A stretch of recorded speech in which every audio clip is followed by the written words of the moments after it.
Mr. Ambassador, thank you for joining me Atlantic Dialogue Television. We have a lot of things to talk about in a very few minutes, but I think we'll manage. There is turmoil in the world, and there certainly is chaos in Arab states. Which situation are we on? Is it irreversible, or are we sliding into a different chaos again? Well, apparently there is a strong conviction that we are in a state of turmoil.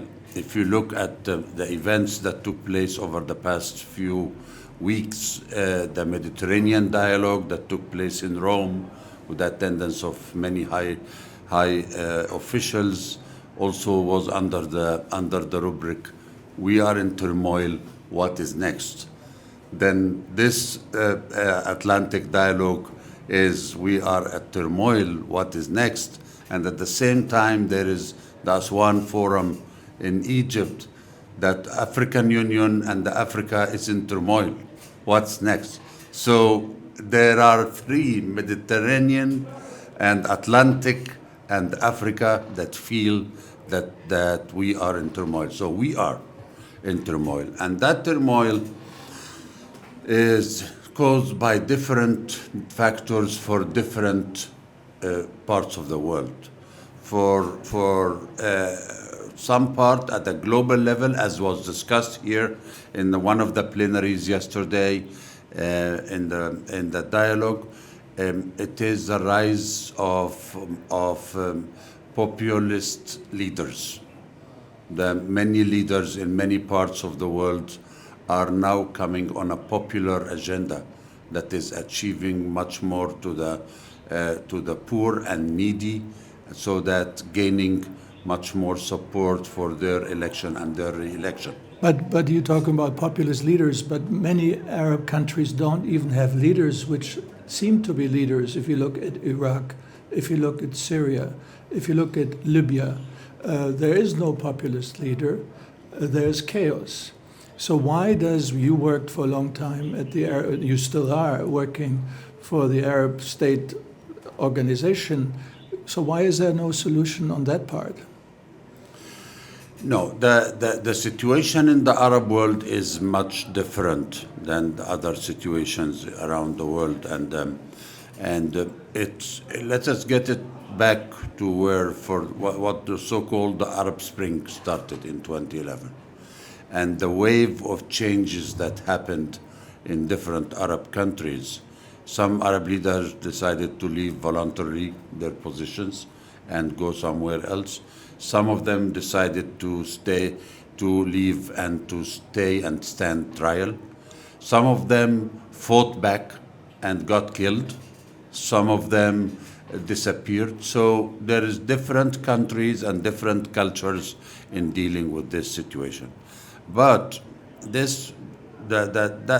now it appears that this kind of wave that happened opened the Pandora's box, as we say. Yes. And those kind of changes that has happened at the very beginning were not the kind of changes that were going to lead the Arab world into the stability that we are looking for. But why is there no unity in trying to find solutions? Is it because of Shiites and Sunnis? Is it because of influence of Russia, influence of other countries in the Arab world, and the Arab League? What do all these people do? It's different causes for different. If you want to talk about it country by country, if you look, for instance, at the situation in Syria, Syria now is taken as a battleground by proxy between the Russian, who are trying to regain the glory of the Soviet Union that has been once very high, and the Americans, and with the support of regional partners from Iran, from Turkey, from other places, like Libya as well. Exactly.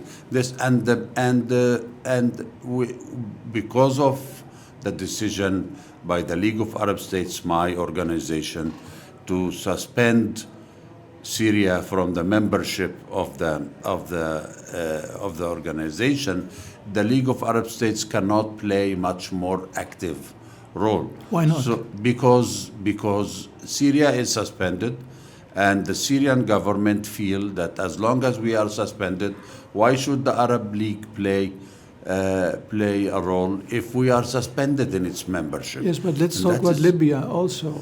No, Libya is not suspended. No, Libya, but Iraq also. Yeah, Iraq. We had in Iraq great successes in overcoming Daesh, and we had great successes in overcoming the differences between the Sunnis and the Shias. But nowadays, as much as the pressure is mounting on Iran because of its positions vis-a-vis the Gulf countries and its attacks on Saudi Arabia, Emirates, Bahrain, and somehow within the Oman area and others, as much as pressure is mounting on Iran, we see that some other places are igniting by other agents that are working with Iran. And that is the whole issue, that we have to deal with the situation in the Arab world, not in isolation with other regional partners like Iran,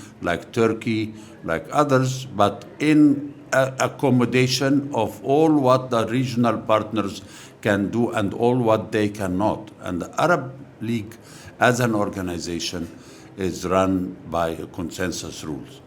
And consensus rule means that all 22 countries must agree on each and every decision. Very difficult. And it's a very difficult way to manage. And those who do not agree on any decision are not bound to implement it.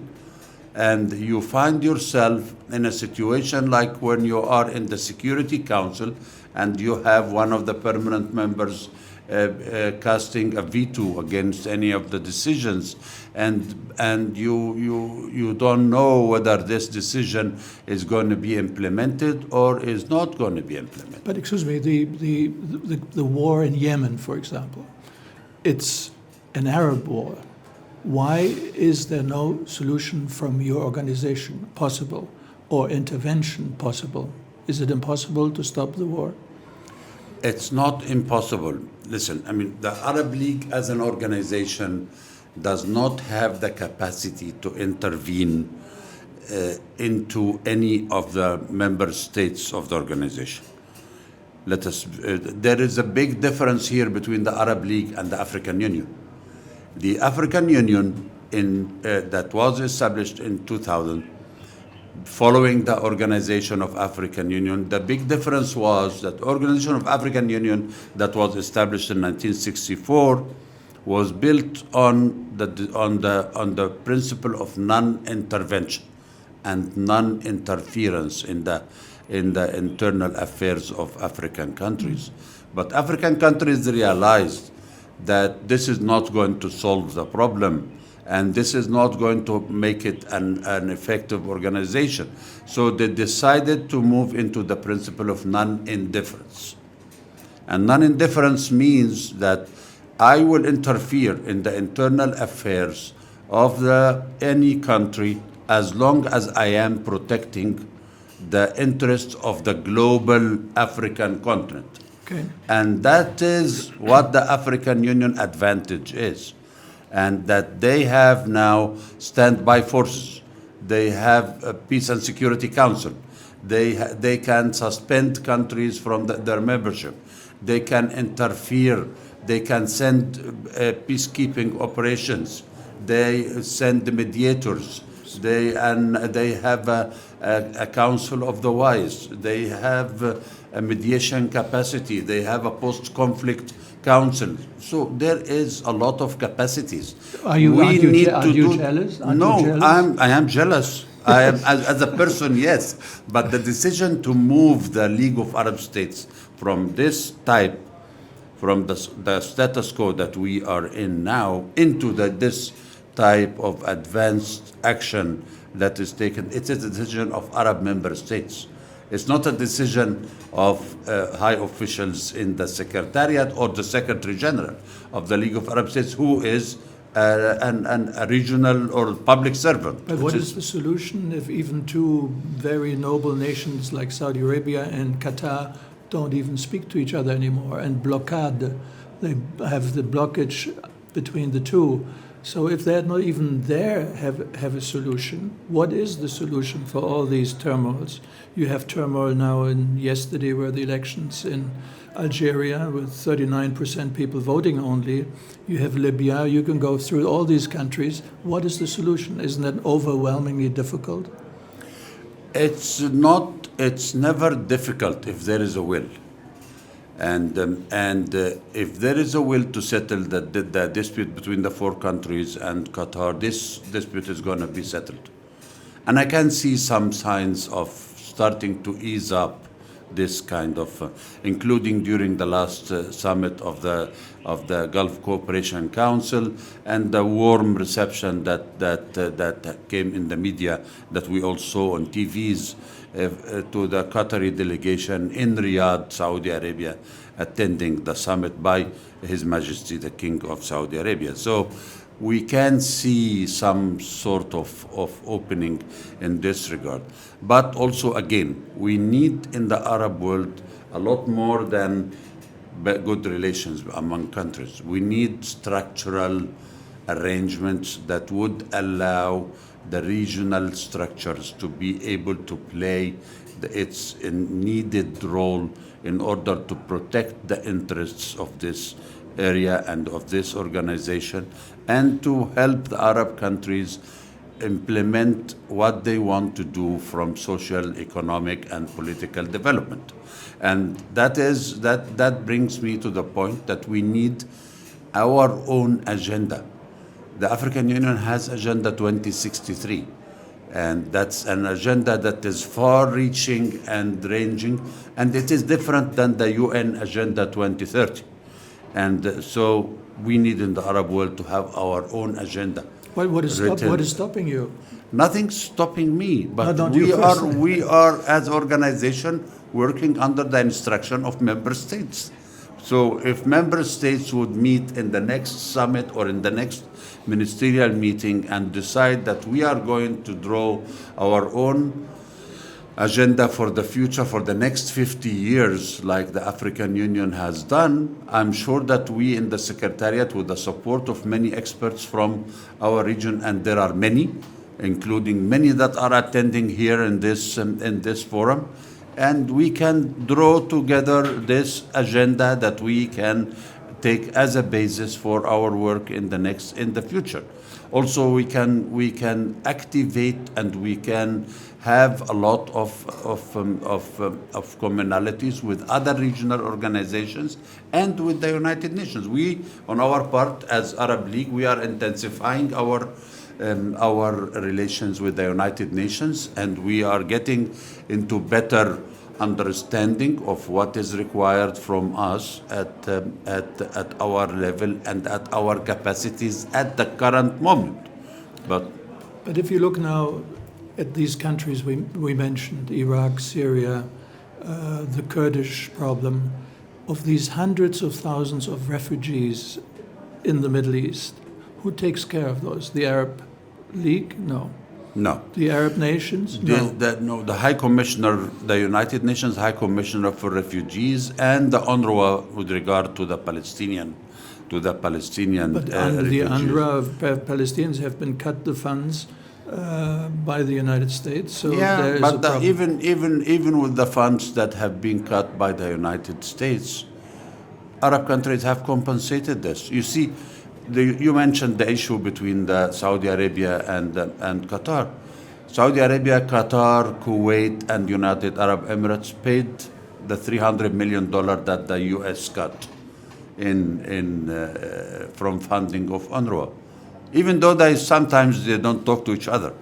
But there is a unity of cause, and there is the Arab solidarity, and there is a solidarity with the Palestinian question, and there is this commitment to the settling the situation in the Middle East, including the Palestinian question, by peaceful means, and to continue to support the UNRWA.